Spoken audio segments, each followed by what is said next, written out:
Well, free agency has started. I know how to start an intro video, and I'm Jordan here with Kevin. Kevin, how you doing? This would have been a far better episode if we recorded this like 3 hours ago. Even 2 hours ago, it would have been.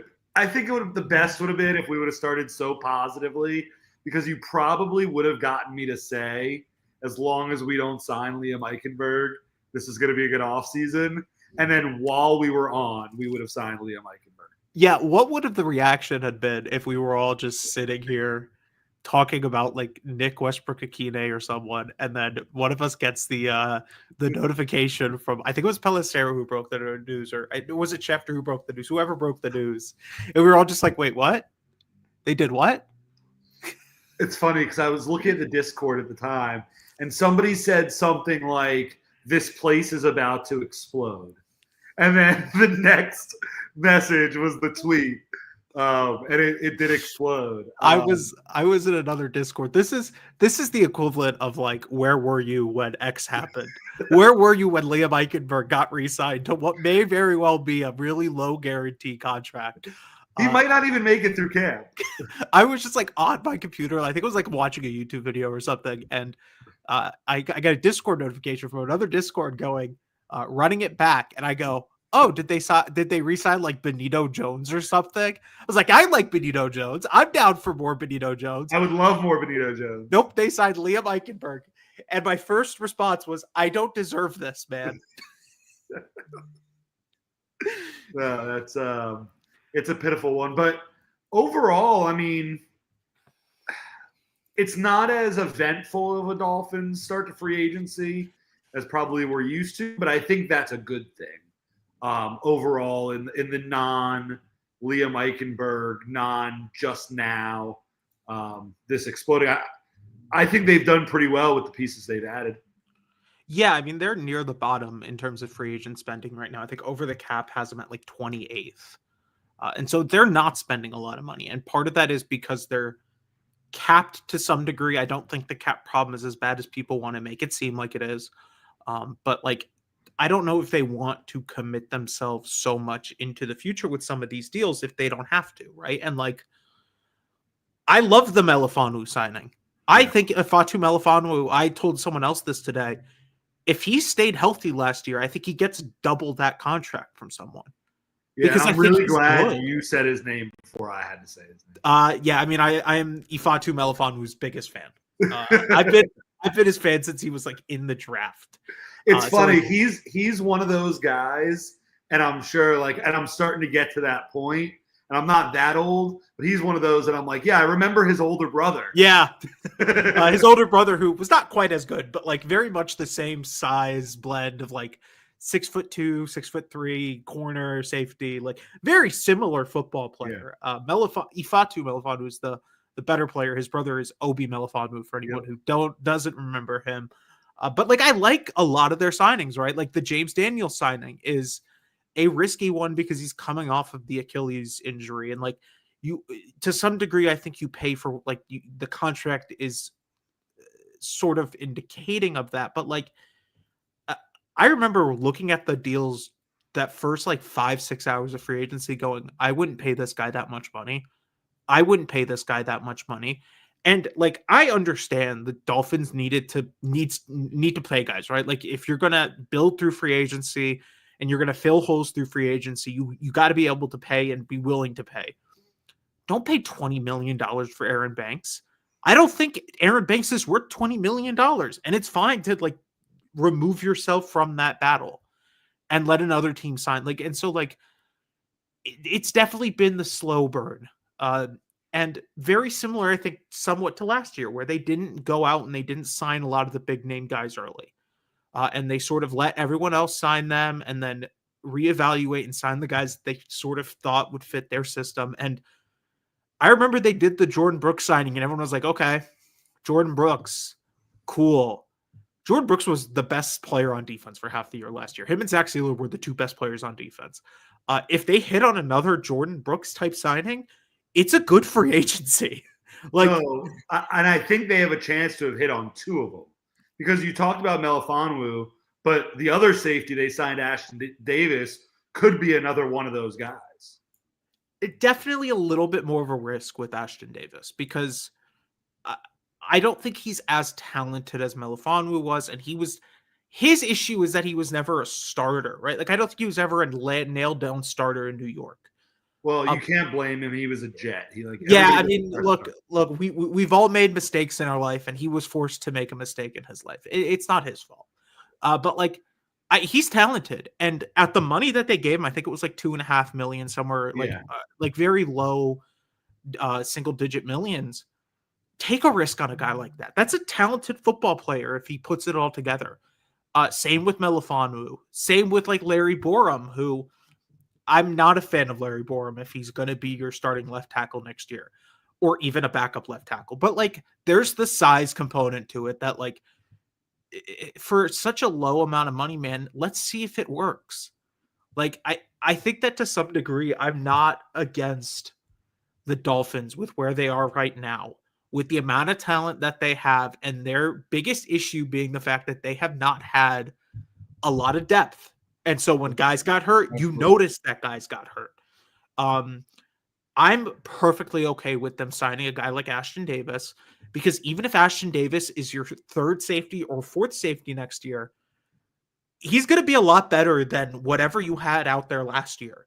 Yeah. He's going to be a lot better than whatever you had out there at linebacker last year. Like, no disrespect to Anthony Walker. I think KJ Britt's just a better player for what Miami needs. And so, like, I feel better about this team's depth right now. And they need to add starters.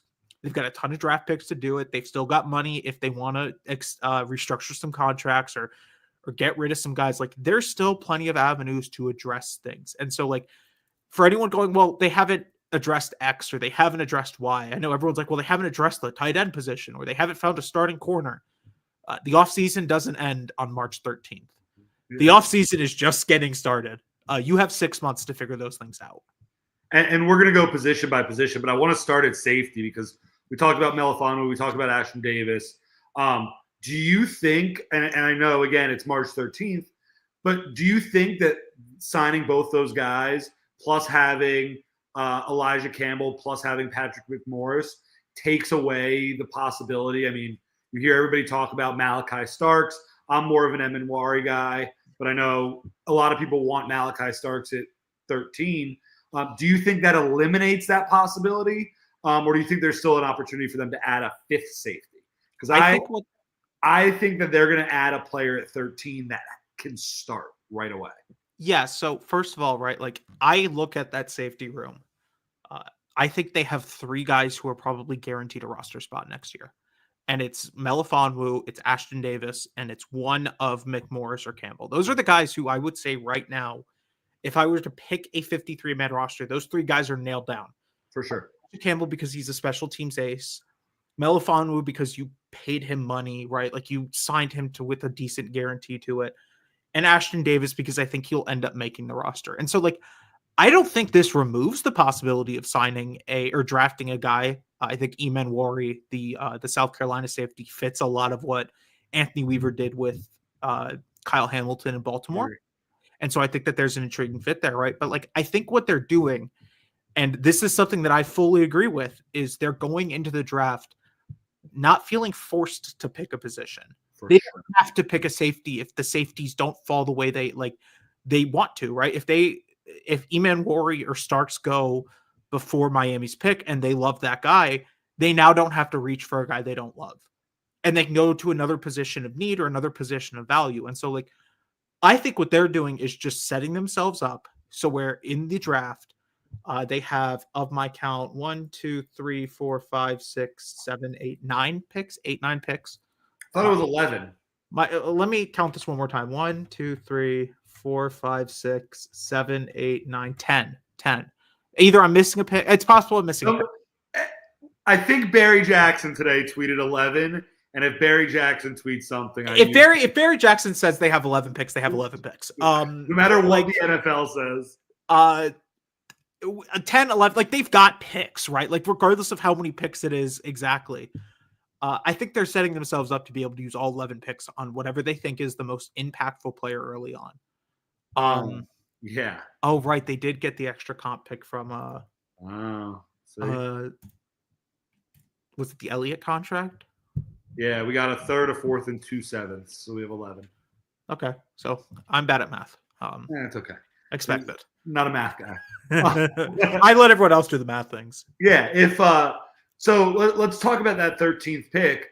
To me, I think it's going to be a guy that falls a little bit because the quarterbacks are going to go. You look, if a guy like Jackson Dart goes ahead of us, I mean, that's unbelievable. That means we're going to get a guy that probably should have gone in the top 10 picks. I think they can go a number of different directions. I think if Will Johnson's there, I think he's 100% the pick if he's there. Yes. But I don't know if that's going to happen. I think if he's not and Will Campbell's there, I think that's 100% going to be the pick. But they could go a number of different directions if it's not the case. Yeah, and I think they've set themselves up where... Damn, I missed the mute button.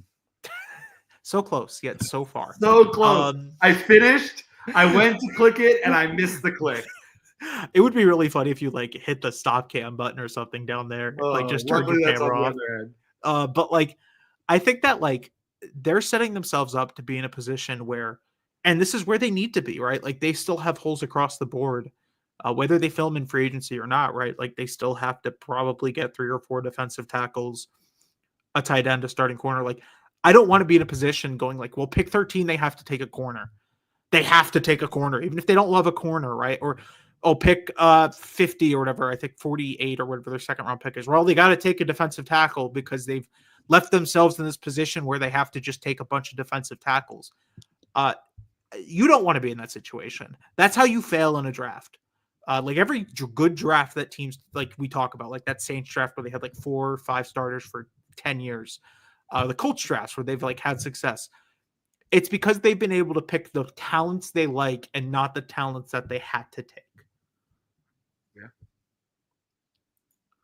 And what people have to realize is you can go into the draft. I mean, the draft is the last weekend of April. The first OTA workout for the Dolphins last year was May 20th. So even after the draft, you still have almost a month. Right now, a lot of these guys are a very similar level. So it might not hurt the Dolphins to go into the draft with a couple needs still and see where the draft falls to them. I mean, you might be in a position where you need to add a receiver.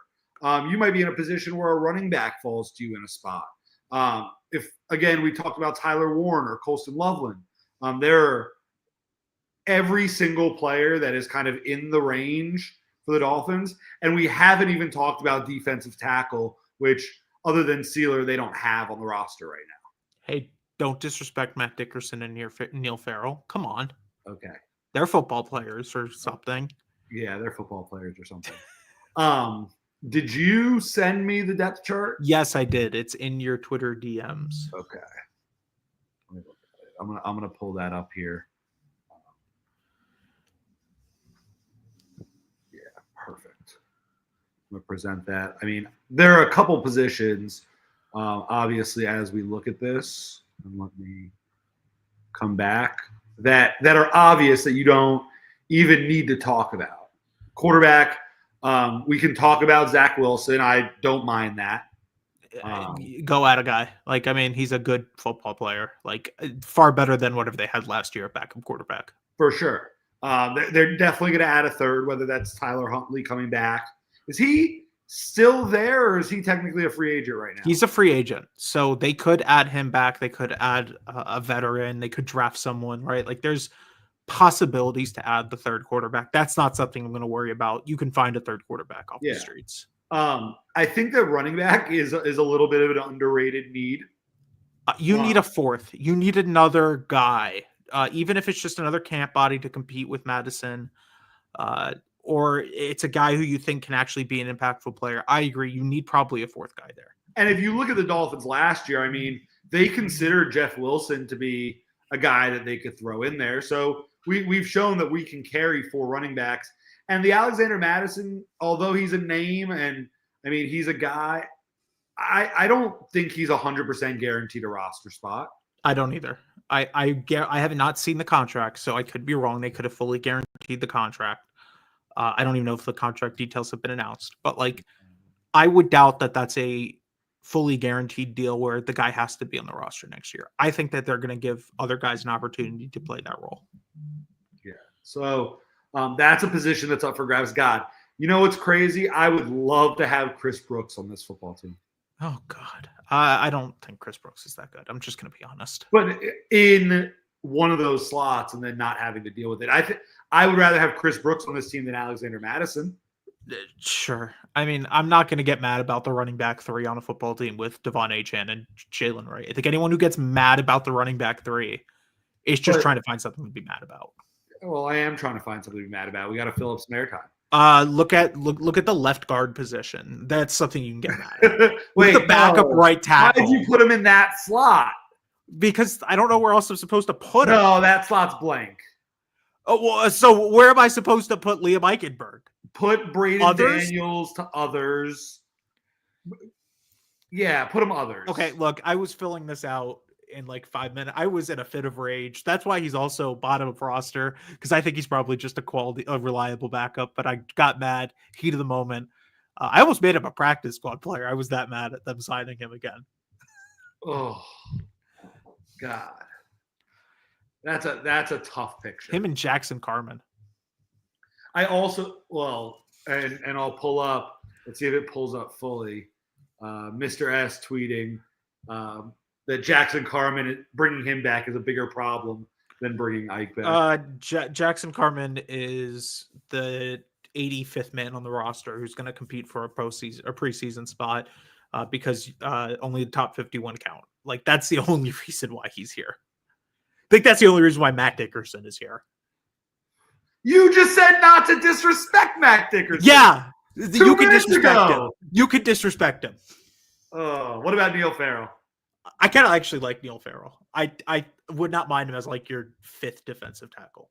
So obviously, as we skip down the offense, there is a big glaring. The only position. Wait, pause. You put Liam Eichenberg in the starting spot. I want you to go back and edit and put Matt Dickerson and Neil Farrell as our starting defensive end and nose tackle.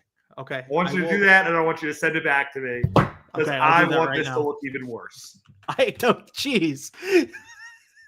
I want it to look even worse. I want you to think it's even worse. This is not bad enough. No, it's not. We're at a point where I'm okay with Jake Bailey being our punter. Jake Bailey's fine. I'd still bring another competition camp body, but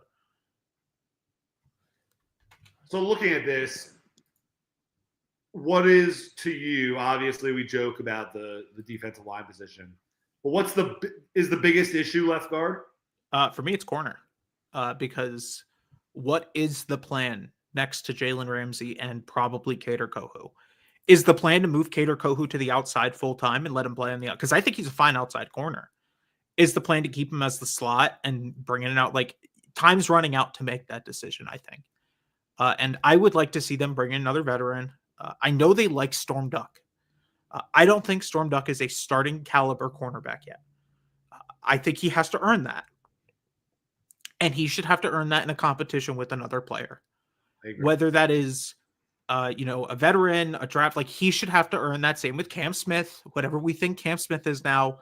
Same with like the Jalen Maitre and Isaiah Johnson. Like those guys should have to earn a starting spot and a roster spot. We shouldn't be in a position where they're given a roster spot, right? And so like, I want to see them add another corner. I think they need to add one more corner for me to feel confident about that room. I don't think they need to add 2. If they want to add 2, go ahead and add 2. But I think you need to add at least 1. Do you think that comes in the form of a veteran? Or so let's say at 13, Will Johnson doesn't fall. Who's the guy? Because I don't think they can draft somebody at 98 or 115 and expect him to come in and start. Or are there guys in that range that you see that can come in and play? There's a few guys who I think are fine at that pick if you want to take a guy that like the name that's really blown up as of late is Jedi Barron, the Texas corner. He had a really good combine. I think is 13 too rich for him? I don't think so. He's not a true like outside corner though. I think he's more of a versatile move piece, which I mean is fine. You have a few of those guys. I like Maxwell Hairston, the Kentucky corner. I think he's a good player. I like Jacob Parrish from K-State. I like Upton Stout from Western Kentucky, right? Like, I think they're nickel guys, if that's what you're looking for. If you're looking for a guy to play 20 nickel. minutes and 34 seconds, Kevin mentions his first K-State player. There's not many guys who would fit K-State, so like I get one. But like I think that there are certainly corners who fit what they want to do, and so like I'm not too concerned about that position. But I would also not like to be in a position where we're heading into the draft in late April, going, well, they have to take a corner.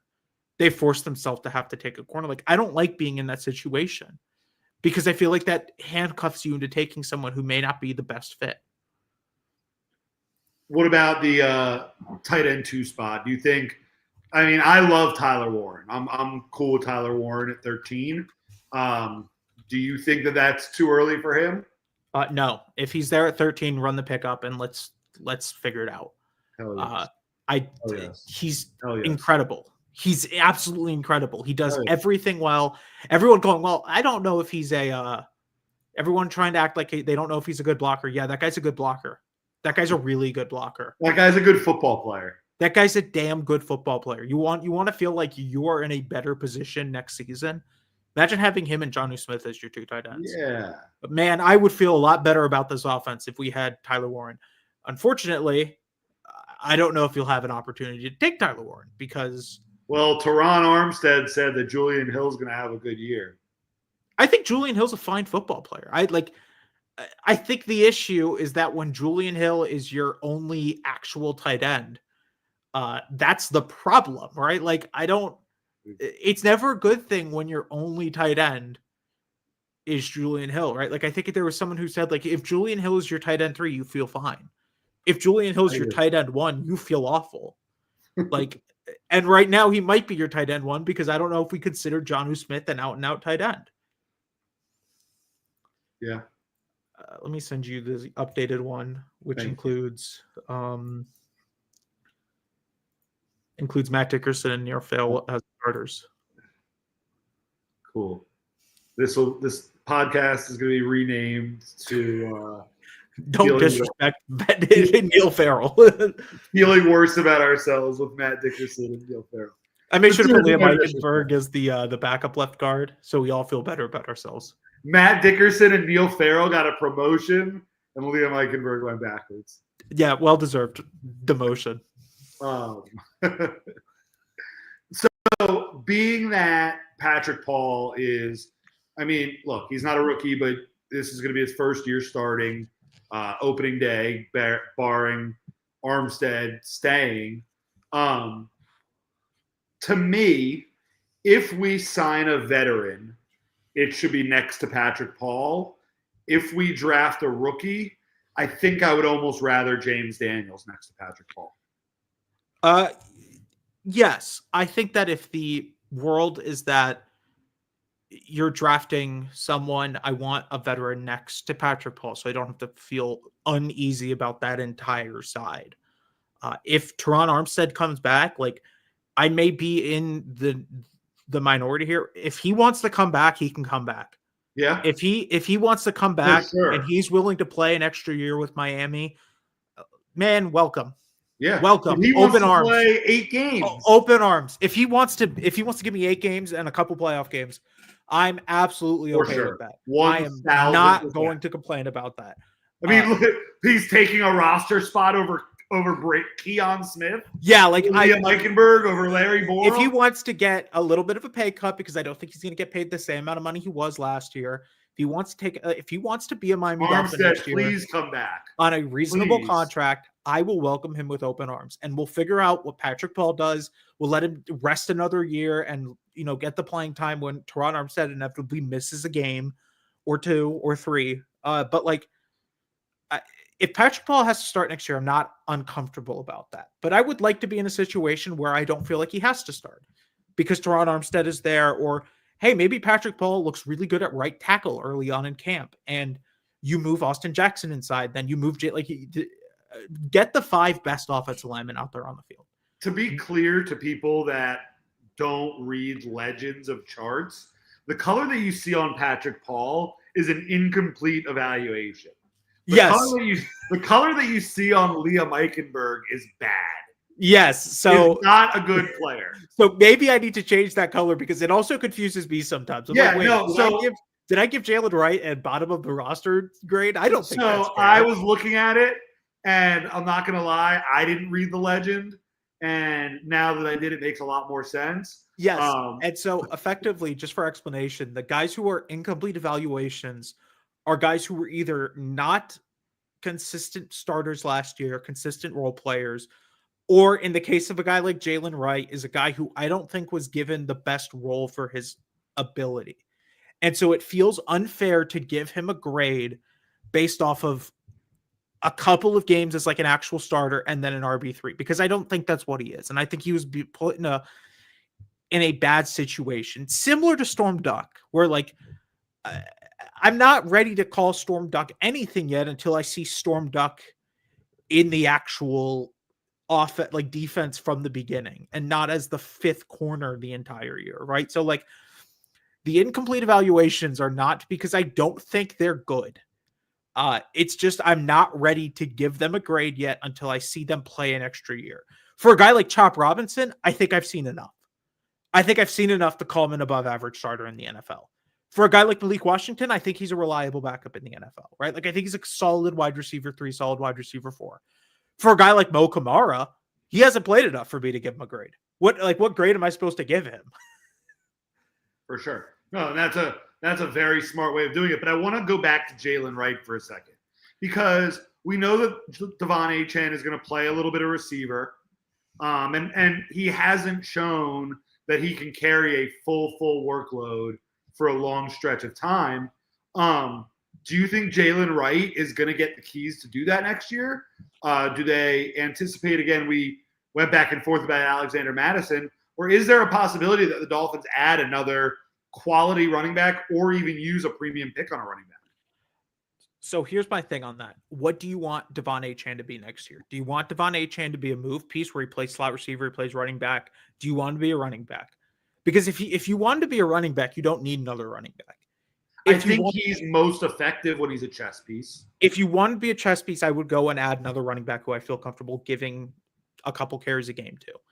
Because I remember looking at this earlier. I think there are still quite a few running backs who I think are good football players in free agency. I don't think free agency is like void of running back talent. Or if you think the draft, like this is a good running back draft, I would add another guy if the plan is for Achane to be a chess piece. If the plan is Achane to be a running back, then you can probably run with the 3 that you've got. But if you want to make him a chess piece, go add another running back who you feel comfortable with. So let's just go down that hypothetical rabbit hole for the sake of doing it.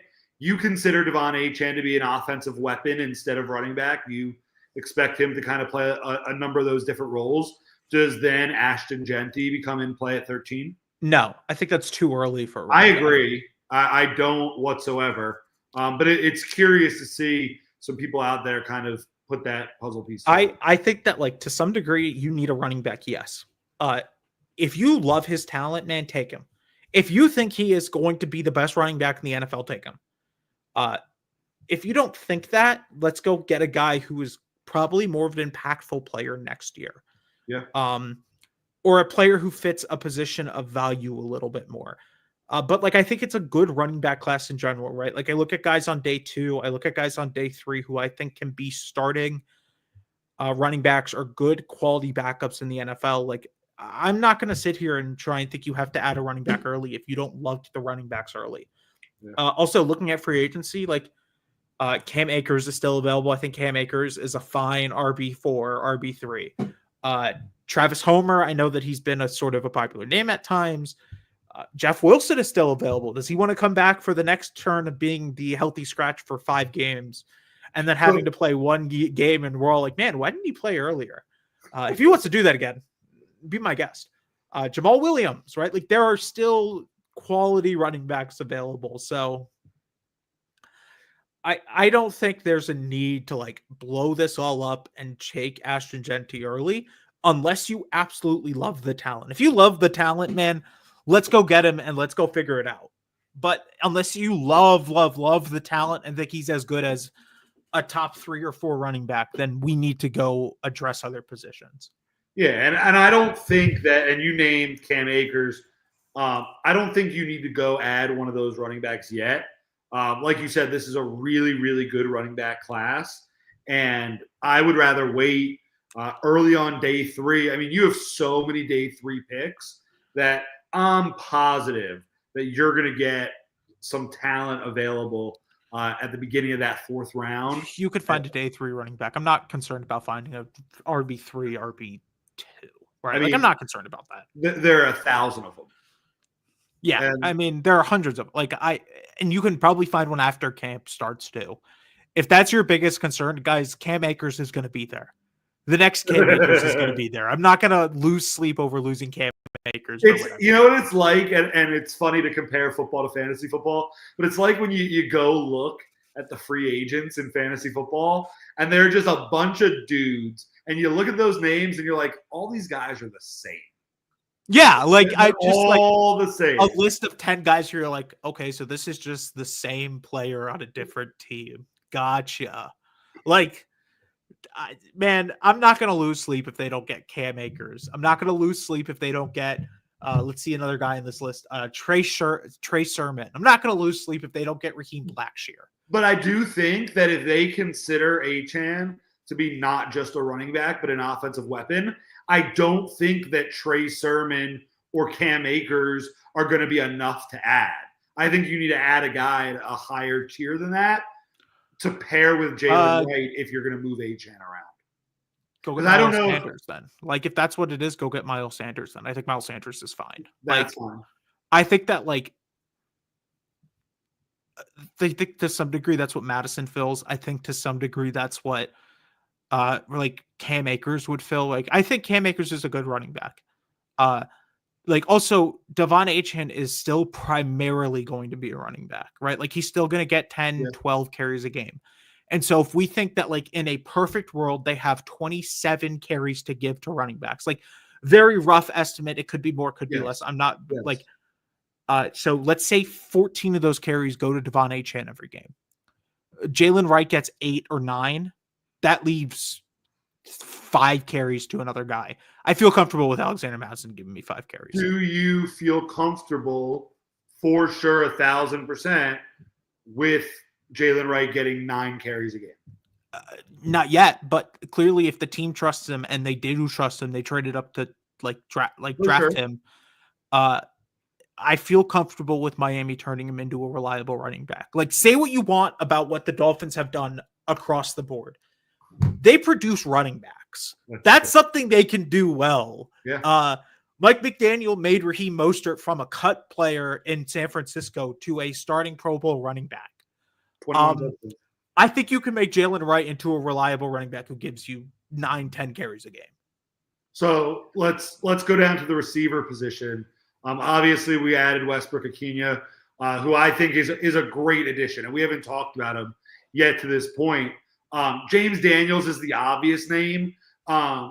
Westbrook-Ikhine is probably one of the best fits as far as ads that we've had. I said to you before we came on when we were talking about him, he reminds me a lot of the Mac Hollins role, and you said the Sherfield role. But that's the type of player I think they're adding, and he's the perfect number 4 receiver for this team. Yeah, I mean, home run. This is a guy I wanted in January for Miami. I think this is a guy who fits exactly what they needed, which was a tall wide receiver who could play in the red zone, who can play a very specific role in the offense. Do I think he's a home run, nailed down starter? No, I don't think he's here to be one. I think he's here to fill a role. And truth be told, this is the guy who had 400, 500 receiving yards last year and 9 touchdowns, or 6-9 touchdowns, right? Man, that's good. That's good for a wide receiver. He was top 10 in total touchdowns and top 10 in yards per catch with Will Levis and Mason Rudolph. Yeah. If that is your running back or your wide receiver 4, man, I feel really comfortable about where this wide receiver room is. For sure. Because God forbid Jalen Waddle goes down. God forbid Tyreek Hill goes down. And You have to play a game without those guys. I feel a lot better with Nick Westbrook-Akine there than whatever they had last year. For sure. With D. Eskridge. Oh, actually, I forgot D. Eskridge on this list. Shout out D. Eskridge. Yes. Eric Ezukanma, right? Like those guys are fine, but they're not impact guys. I think Nick Westbrook-Akine is a potential impact player. Do you think they bring back Craycraft? No. I think this room right now, unless it's Craycraft or Grant Dubose, who Grant Dubose is currently not under contract, but they've said that they're at least somewhat interested in bringing him back. Then like, yeah, maybe it's Craycraft for Grant Dubose, but like if Grant Dubose is here, which he's currently not under contract, I have him on there because I think they'll end up giving him a deal. I don't see where Craycraft comes in. Now, what about Taj Washington? Question mark. Didn't play last year, hurt. I think he has to earn a roster spot. I think he has to come in preseason, stay healthy, and earn a roster spot. Do you think that Tet McMillan could be the pick at 13? If there. Is Tyreek Hill on the roster next year? Yes. No. Tyreek Hill is on the roster this upcoming season, but not the year after. Doesn't matter. If Tyreek Hill's on this roster, I don't see him adding a wide receiver in the first round. What about on day 2? I would look at day 2. I'd look at day 3. I'd look at adding another guy. I don't think that anyone outside of Waddle, Hill, Malik Washington, and maybe Nick Westbrook-Akine are guaranteed next year. For sure. And so if you want to go add a guy who you think can play a very specific role and give you assurances for the future, yeah, go take that guy on day 2 or day 3. So, and that was the point I was trying to make. At this point, we've talked about the possibility in 37 minutes, okay? And the first 3 minutes were pleasantries. So the last 34 minutes of drafting a quarterback possibly, a running back possibly, a receiver, a tight end, a tackle, a guard, a 3-4 end, a nose tackle. Go through a linebacker in that too. I don't think they're done adding at linebacker. We mentioned that a corner and a safety. Good. Like that's what you should be in the draft, right? Like you should be in a position where you have added enough across the board that you don't have to go into the draft going, well, we have to take an offensive tackle in the first round, because that's when you don't pick the guy who's good. That's when you pick the guy who's in need. We need a lot. Yes, I think some of this is just depth, right? Like you need a depth running back, you need a depth wide receiver, you need maybe a tight end who's like a depth tight end 2, tight end like 3, like right. You just need depth. Depth is somewhat easy to find. Starters are not. That's why I would think that their next few moves is adding a starter at D end, adding a starting nose. I think it'll end up being Benito Jones. I agree. And adding a veteran corner who can give you an impact next year in whatever his role is. And I have to actually look at who the corners are because I looked at this earlier. There are still starting caliber corners out there, right? Like this is not a position where I'm hitting the panic button going, we can't add a corner. Who are those guys? Asante Samuel Jr. was not great last year. I'm still willing to bet on him. Rasul Douglas, who's in Buffalo last year, is a few years removed from being a starting caliber corner in this league. I would look at adding one of the Minnesota guys from last year, Shaquille Griffin, who I think is very talented. Go Knights, charge on. Yep. I got the Cincinnati hat on. Yeah, I did. That's why I noticed. I was like, damn, Go Knights, charge on. They didn't accept me, but that's another conversation to have at a different day. Stephon Gilmore. Do we want to try and run it back with 35-year-old Stephon Gilmore? I think he was good last year in Minnesota. Guys a little bit more down the board who I'm probably not as high on, but still willing to give a call to. Emmanuel Mosley has a bunch of injury concerns. He's a big medical red flag. If I can get him on a 1-year prove-it deal, I'm not against it. James Bradbury, maybe, right? Like, I'm not as high on James Bradbury. No, I'm not gonna lie. The other guys, you mean? Mike Hilton from Cincinnati. Yeah. If you want to move Cater Kohu to the outside and make him more of the slot, I think Cater Kohu was better on the outside last year. I mean, how far down this? Like, do you want to go give? But the point is, a lot like we talked about the running back position, you can wait until after the draft. Or you can sign one of these guys to a cheaper, like, be the CB3 if everything else doesn't work. Because the truth is, right, like, we don't know what Cam Smith is because he's been hurt every year. We don't really know what Storm Duck is, and Ethan Bonner is an expendable piece to this football team. As good as he was in preseason last year, he didn't make an impact on defense last year. I can go find the next Ethan Bonner. Yeah, I mean there's hundreds of Ethan Bonners in undrafted free agency. He's not that good on special teams where he's irreplaceable. So if you're running the team, it's mid-April. What is your dream scenario in the first, not just the first round, because that's easy, get a good football player, but in the first 2 rounds, what would Kevin want to walk away with? Perfect world, Tyler Warren's there at 13. You're running the pickup, and you're drafting defense in round 2. Just best defensive player available. More realistically, I think this first pick is going to be a defensive back.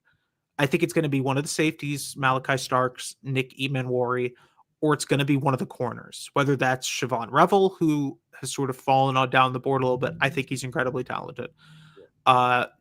Morrison, right? Like, there's guys.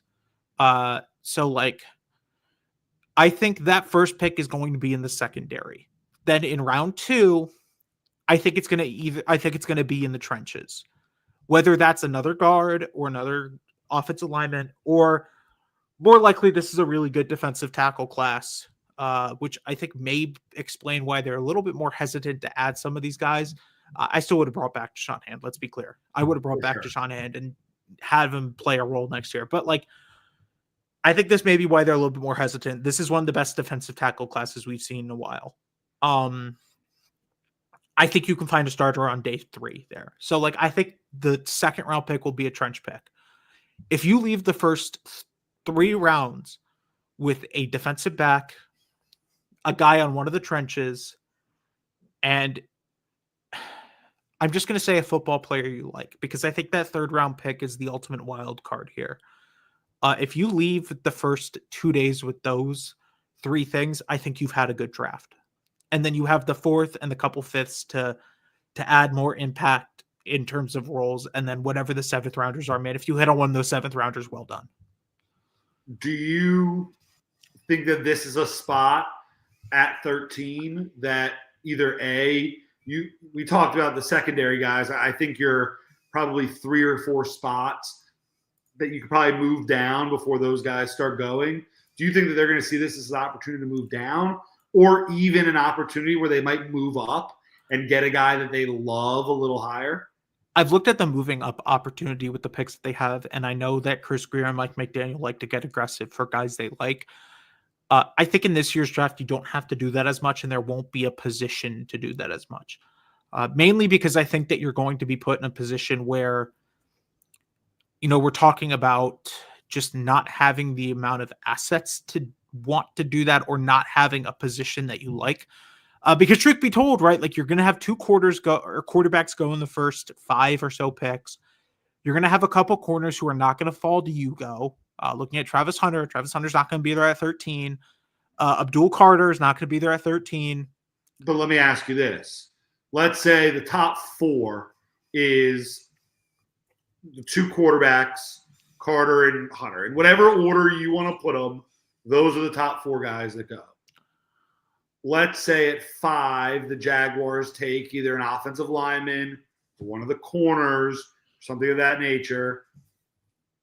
The Raiders at 6 take a weapon. They don't really need a defensive tackle. The Jets pass on Mason Graham, and Mason Graham gets to like 8. Are you calling Carolina? I'd call and see what the package looks like. What do you give up to go up to 8 to get Mason Graham? Man, I hate talking packages because I suck at giving them. You want to give a 3rd and a pick next year for it? Go ahead. I would not give up 1 and 2. I would not give up 1 and 2 to go up. But if you can give up the first, the third, and whatever a pick is next year to move up, I'd consider it. I think Mason Graham's a perfect fit here. If that's who you end up getting for whatever reason, I think it's that's because he best case falls, scenario. that's Tyler Warner. Him is perfect. Best case scenario. I think you don't end up getting either of them, truthfully. I think for us, if we're going here and ranking the Dolphins big board, I think Travis Hunter is 1. Obviously, we don't need one of the quarterbacks. I think Abdul Carter is 2, probably, but you could make an argument that Mason Graham is 2 or 3. I'd put Abdul Carter 2 just because I think he's that talented. I agree. It would be a really weird fit because they already have 3 starting caliber edge rushers. But that's another situation where you take the best player available and you let him figure it out. You let the best man win. I would say that Mason Graham is a top 4 talent for the Miami Dolphins alone. I would say he's the most realistic of like the guys who could potentially fall, him or Tyler Warren. But I think more so truthfully, like neither of them are going to be there at 13. And so that's when you get into the situation of considering a trade down. I think for a trade down to work, and this is sort of my hesitation on this, is you would need one of the guys who is not a need for you. You would need like Tet McMillan to start falling and a team to love Tet McMillan and want to move up to get him.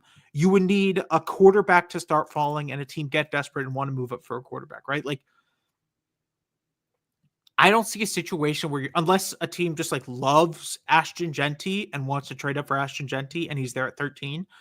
But I think more so, truthfully, you're in a position where you have to stay put at 13, which is fine. You're going to get an impactful, damn good football player at 13. But like I always say this about trade downs, a trade down's the perfect ideal until you consider that 2 sides have to say yes to it. For sure. And there has to be a market for the trade down.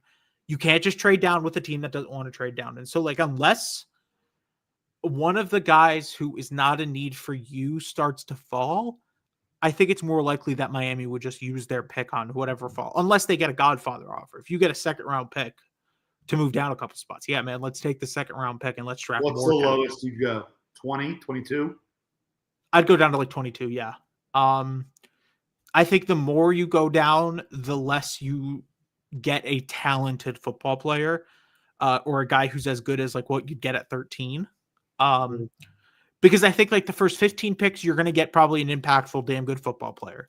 After that, I think the group from like 17 to the early 2nd is a lot of guys who are very similar value. And so unless there's a guy who you absolutely love, I would say that it would have to be down to like 20 for me to feel comfortable moving down. And there'd have to be good compensation involved as well. No, if you had to give me, and we're going to get off here shortly, but because, I mean, look, there are obviously moves to make, and we could talk about every single one of these different avenues. But if you had to name one name, we talked about 15. At the end of night 1, when we all come on and Ghost is probably screaming at Chris Greer again, like last year, who did the Dolphins draft at 13?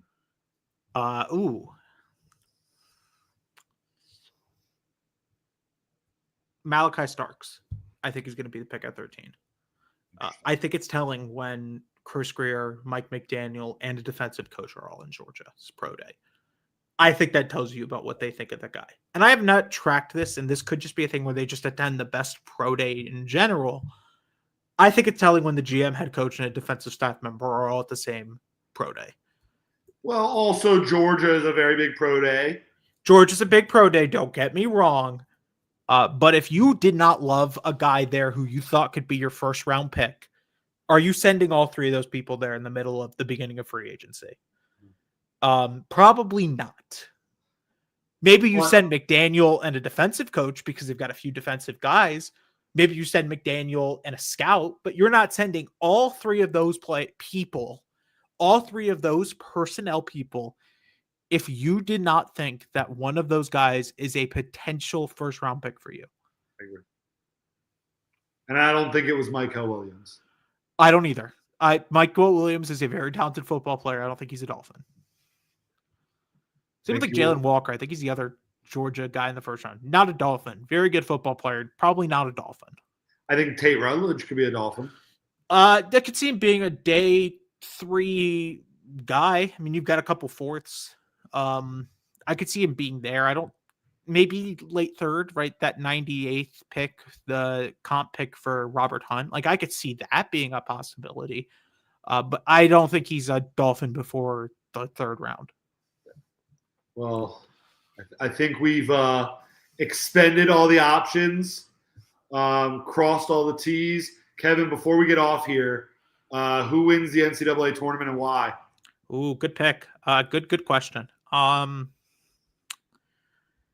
I would have said Duke before today. Unfortunately, I don't know what that Cooper Flag injury looks like. I don't think. Look, I'm not a doctor. I saw the injury twice. I think he's gonna be okay. I think he's okay, but they also lost Michael Brown, who's a very good basketball player for them and a very valuable piece to what they do. For sure.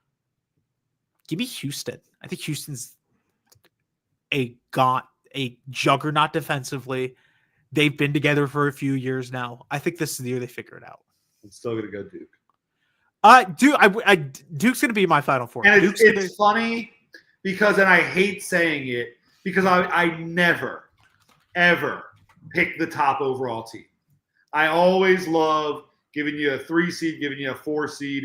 If I'm going to give you a team outside of the top 4 seeds, I'll give you UCLA. I think I'll give you a deep pull. A guy who I think is probably going to be an 8 seed, a 7 seed. Gonzaga is going to make a run in the NCAA tournament. Oh, yeah. That team, it has not been great this year. I understand. I've always been a big fan of EK. What they're doing is they are building this to be a reliable team in March. And they have all the pieces. Mark Few is one of the best coaches in basketball. They're going to figure it out. And they're going to make some noise in March. And I would be scared if I was in a 1 seed and maybe had to play them in the first round or the second round, or if I was a 3 seed or a 4 seed and they were looking down my side of the region. I would be scared of Gonzaga. Yeah, that would be such a brutal matchup if Duke, with a banged up Flag, without Brown, had to see a team like Gonzaga in the second I don't round. think it'd be. I think Gonzaga's going to end up being a 7 or a 6 now because they won their conference. So I think every 1 seed had a long sigh of relief when they found out. Now you might end up Gonzaga having to won. play St. Mary's. Yeah, which St. Mary's, if they could figure it out, man, that team's one of the best rebounding teams in basketball. And if you can steal a couple extra possessions, St. Mary's can win a basketball game. But I would be scared of Gonzaga if I was like a 2 or a 3 seed and they were staring down my side of the region before the Elite Eight. I'd be like, damn, I don't want to play them. I don't want to play. I would be rooting for every upset possible with a team like that. Any double digits seeds to watch out for? Man, you know I love a little small school action. High Point. I know you're the small school guy. High Point is the team to watch. They are really damn good at basketball. They've been in situations before where they've had to win games. High Point's going to make a run in the NCAA tournament. I don't know how far they make that run. Would not shock me if we're talking about a team who's in the Sweet 16 there. Omaha? I love Omaha. The vibes in Omaha are great, and I think half the battle is vibes. Half the battle is you got to have a team that just loves playing with each other and loves being together, because it's like every other sport, man. If you've got a locker room with a whole bunch of guys who just want to be together, you're going to win more games than you should. That's what the Dolphins experienced during that whole tanking nonsense year, right? Like they just had a locker room who loved each other. They loved each other to 5 wins. Yeah, they were not very talented, let's be fair, but they found a way to win 5 games with that roster. I mean, credit to them for that. All right, speaking of bad Dolphins teams, on Kevin Fiedler's list of personal favorite Dolphin moments, how high is Cleo Lemon's pass to Greg Camarillo to beat Baltimore? God, that's like top 4, which is a very depressing statement to say out loud. That, and was it the Dante Poe pass to clinch the playoff spot that one year? Like that is probably up there for me. To be fair, number one is still Gronkowski didn't have the angle because Gronkowski did not have the ankle, and they may have been bad that year, but that was the coolest thing ever, and I will sign up for that every year. I don't know. To me, I rank the Cleo Lemon play over the Miami Miracle. The only reason why the Miami Miracle is higher for me is because it was against the Patriots. And nothing pleases me more than hate watching the New England Patriots. A good one in person, just because of the atmosphere and all that, is the Cam Wake Bengal sack on. Oh my God, that was awesome!